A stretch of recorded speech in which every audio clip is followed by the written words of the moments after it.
Mae'r berthynas sydd gyda ni yma yn y Bala yn un rili arbennig. Rhieni maeth o gwahanol oed, rhai yn ei ysbaid, rhai yn ei llawn amser.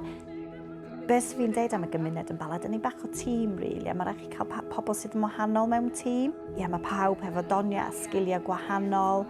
Da ni'n ffrindiau da hefyd. Da ni rili yn ffrindiau da. Da ni eisiau annog ein gilydd, da ni eisiau helpu'n gilydd, da ni eisiau rhannu'r baich, a dwi'n meddwl bod ni'n neud hwnna'n dda iawn. So dros y cyfnod clo, oedd yn gyfnod really intense. Enwedig yn sôn oedd y plant adre gyda chi dydd ar ôl dydd, a wrth gwrs, ond nhw ddim yn cael mynd i'r ysgol rhyw bethau felly. Ond yn y cyfnod na, oedd y gymuned o gofalwyr maeth o gwmpas ni yn dod yn hyd yn oed fwy pwysig. I fod gyda rhywun yna sy'n deall, mae fe'n ei byd o wahaniaeth. So, o'n safbwynt i nes i gael yng nghymeradwyo yn ystod y cyfnod clo. Felly nes i ddod yn ofalwyr maeth, ysbaid, oedd yn golygu bod fi'n gallu darparu cymorth i ofalwyr maeth eraill. Pan ges i'n nghymeradwyo, nes i gallu cael cyswllt efo y gofalwyr maeth gan ddod yn rhan o'r grŵp, lle mae'r gefnogaeth dwi'n gael yn gyson ac yn sydyn. Dwi'n cael gefnogaeth dyddiol, unigol, os oes unrhyw beth, mae jyst codi'r ffôn a mae'r help yna ar hyd yr adeg. Dwi'n meddwl bod fi erioed wedi teimlo'n unig a bod fi ddim yn neb ar gael i helpu felly.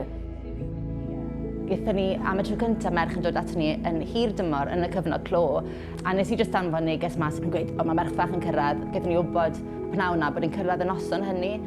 Cyn iddi gyrraedd oedd gyda fi bedsheets blodeuog, teddys, My Little Pony, pyjamas a brwsdannedd a popeth. A diolch beth achos creiddodd yr hogan fach heb sgidiau ar ei thraed.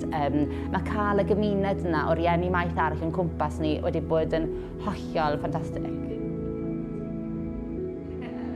Swn i'n annog bobl eraill sydd eisiau maethu i gofrestru efo i awdurdod lleol gan bod yna gefnogaeth ar gael.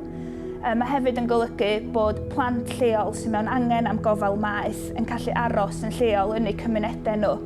A hynny'n Gymraeg yn aml yn Ngwynedd. A dyna beth da ni isio i'r plant. Dwi'n meddwl bod yn rhan o gymuned mae'n helpu chi datblygu fel plentyn, i fewn i oedolyn, i fod yn atebol, lle mae cymuned yn nabod chi a lle mae nhw yn perthyn, really. A dwi'n meddwl, mae pawb angen teimlo bod nhw'n perthyn i rhywbeth a mae hwnna'n rhoi security. Dwi'n meddwl mae newid y ffordd ydych chi'n edrych ar fywyd a mae'r teimlad o gallu helpu a gallu cael yn ôl yn chyn hefyd yn neud o werth o. Dwi'n meddwl mae y teimlad bod chdi'n rhoi rhywbeth yn ôl i blant sydd ddim wedi cael y cyfle. Dwi'n meddwl fwy na ddim byd.